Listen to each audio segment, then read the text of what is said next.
The MacBook Air, Apple's weakest and most affordable Mac, can now outperform a $50,000 Mac Pro in a lot of cases, which is just nuts. Now, we've already covered the MacBook Pro M1 in a separate video, and we will also be covering the Mac Mini M1 in a future video.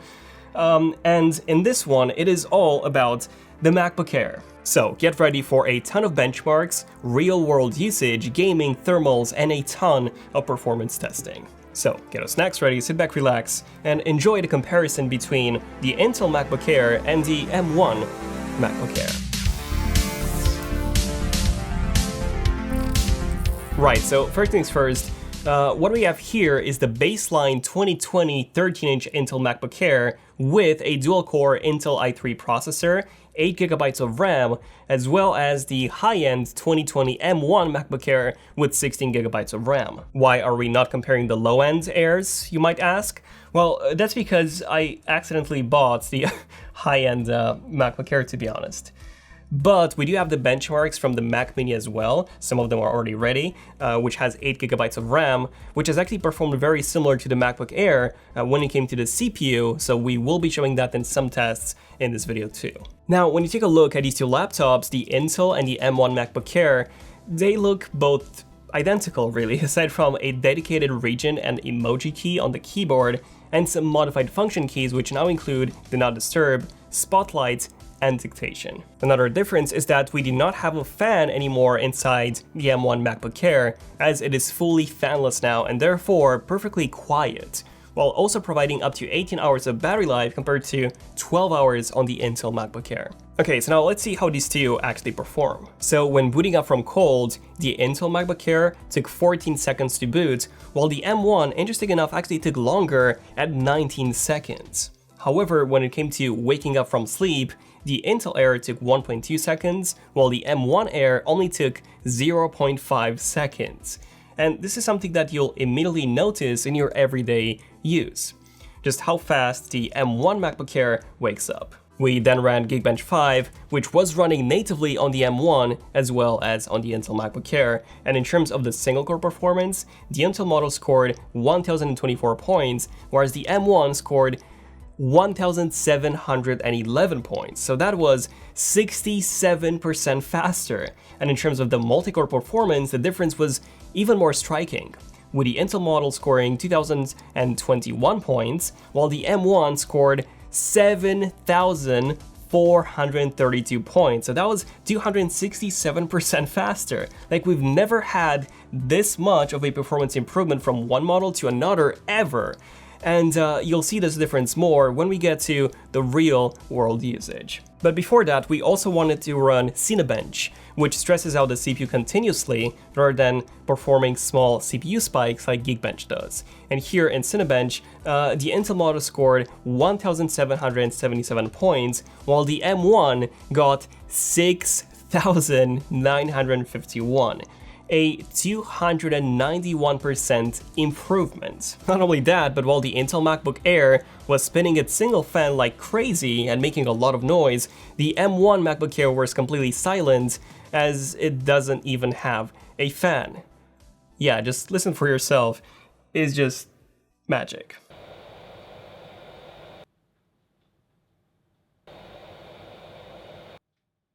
Now, when we took a look at the clock speeds, the Intel MacBook Air was running at 2.33 GHz, while the M1 model was running at 2.475 GHz. Not only that, but while the Intel model was consuming 9.56 watts of power, the M1 model was only consuming 8.58 watts. And when it came to the temperatures, the Intel model was running crazy hot at 100 degrees Celsius, even with that single fan being maxed out. The M1 model was running at just 81 degrees without any active cooling at all, which was just incredible. We then used our actual Flare thermal camera to measure the temperatures of the chassis of these MacBooks. And here, the Intel model had a chassis temperature of 42 degrees Celsius compared to 38.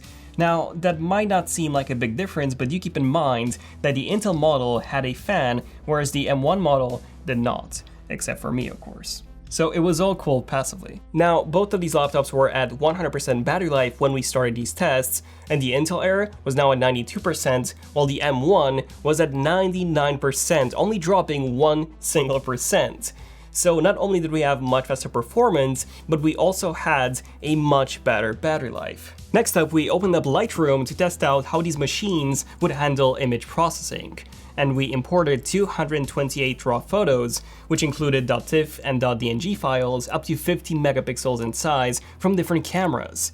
And the Intel model took 1 minute to import all the files, while the M1 took 44 seconds. So not a massive difference, but definitely faster on the M1. Then we made some edits to one of the photos, and we copy and pasted these to all the other images. The Intel model took 2 minutes and 11 seconds to paste the settings, while the M1 model was twice as fast, taking just 1 minute and 6 seconds. Now, in terms of the library fluidity, they were both surprisingly fluid.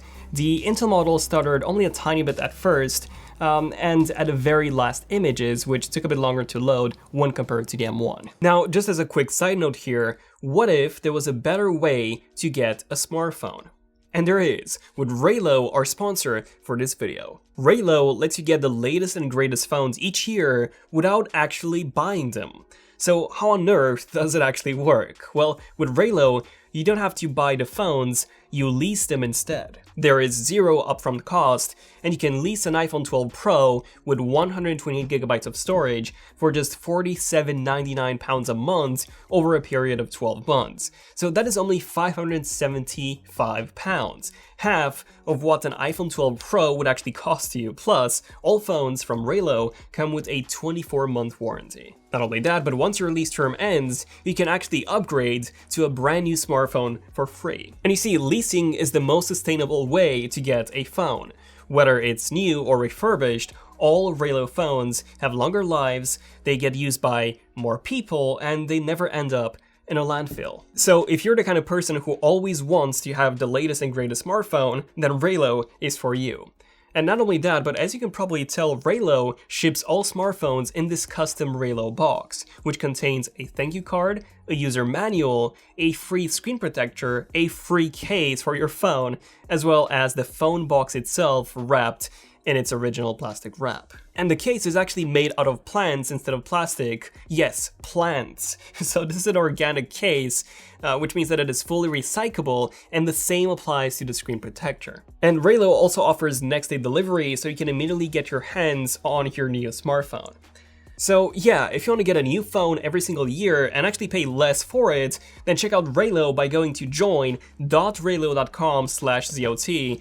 The link is also in the description box down below, and as a thank you, Raylo is offering £20 Amazon vouchers to anyone who signs up using the link below, which again is join.raylo.com/ZOT.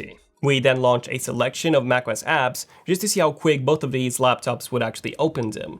Those apps were Final Cut Pro, Compressor, Motion, Calendar, Notes, Safari, Settings, and Text Edit, all of these running natively on each of these machines. And the Intel Air launched all of these in 33 seconds, while the M1 MacBook Air only took 11 seconds. Yes, 3 times faster.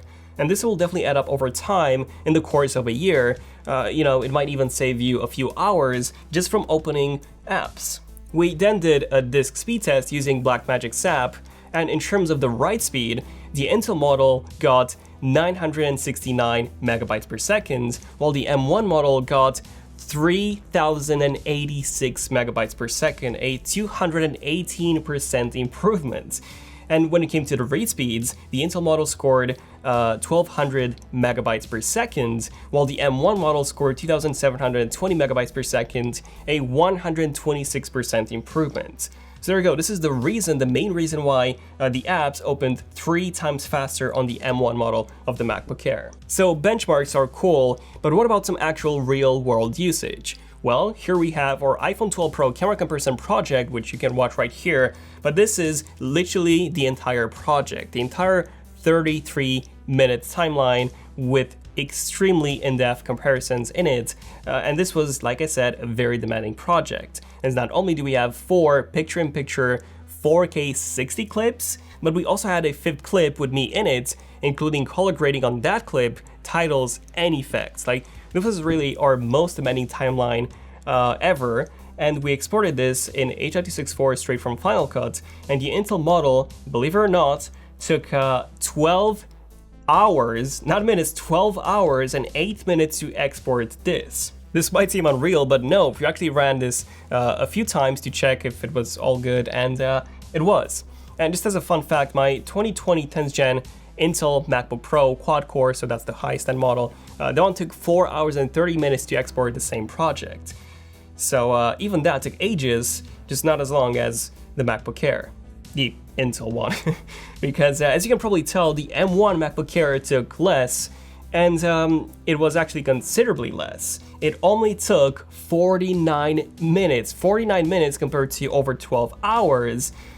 Yes, 15 times faster than the Intel MacBook Air. Now, that is just unbelievable from one generation to another. They're both 2020 models, by the way, which is even crazier. And just for comparison, the M1 Mac Mini with 8GB of RAM took 50 minutes. So the MacBook Air was actually 1 minute faster, albeit with double the RAM, and the M1 MacBook Pro with 60GB of RAM took 47 minutes. So a bit faster, likely thanks to the active cooling and double the RAM too. And throughout this entire test, the Air remained cool and silent as it didn't even have a fan. But what is even more surprising is the amount of battery that it actually lost. So the M1 Air only lost 4% battery, dropping from 96% at the start of the test to 92%. The Intel MacBook Air, however, died and it had to be plugged in to complete the test. Like, this is such a massive difference that the M1 Air feels like a computer from at least 5 years into the future. How is this even possible? It's just nuts. Then we wanted to see how quickly would these machines convert the exported H.264 file into an H.265 using compressor. And what's unique about this test is that the H.265 conversion would actually use the T2 chip inside the Intel Macs rather than the integrated graphics in the Intel processor. So it should be much faster because of that. But keep in mind that we're just converting a file rather than exporting an entire project. And here, the Intel model converted the file in 22 minutes and 24 seconds, while the M1 model took 19 minutes and 14 seconds. A much smaller difference here, which shows that as long as that T2 chip is being used for video encoding in H.265, the difference between the two would be much smaller. We then went back into Final Cut and we wanted to test how well both of these machines can edit the footage and the whole project, and how fluid the timeline really was. And scrubbing through the timeline, there was a massive difference between the two. The M1 model was significantly more responsive and fluid than the Intel model. Now, when playing back the project in quality mode, the Air had a spinning wheel at first, so that was great. And it was super laggy, pretty much unplayable. Now, the M1 Air surprisingly started off quite nicely, but then started to chug on the footage afterwards. Now, I do have to say that this was a very demanding project with 5 4K picture-in-picture clips, 4 of them in 4K 60, and also an animated background behind me. So it was a very difficult project, and both of these machines struggled, to be honest, the Intel model more than the M1. Now, when we switched to performance mode, the Intel model definitely did better, but the M1 didn't do as well as I expected, as it was constantly dropping frames. And I would say that the difference between the two here was actually very small. Moving on to some 8K video playback in Chrome, which by the way has actually been optimized to run natively on the M1 Macs, the M1 managed to play back the 8K footage almost entirely smooth. Now, it did drop a few frames here and there, but the overall performance has been pretty impressive. The Intel model struggled quite heavily, constantly stopping the video, which was loaded by the way, so this wasn't our in-there connection. So there we go, if you care about watching high-resolution videos on YouTube, then the M1 model is quite noticeably better. So now, what about some actual gaming? Well, in World of Warcraft, which is actually running natively on the M1 now, at 2560 by 69 resolution and everything maxed out, we got 8 frames per second, guys. 8, there we go, fully unplayable on the Intel model versus 29 on the M1 model. Now, that is a massive difference, which turns a game like World of Warcraft from completely unplayable at maxed out settings to actually playable.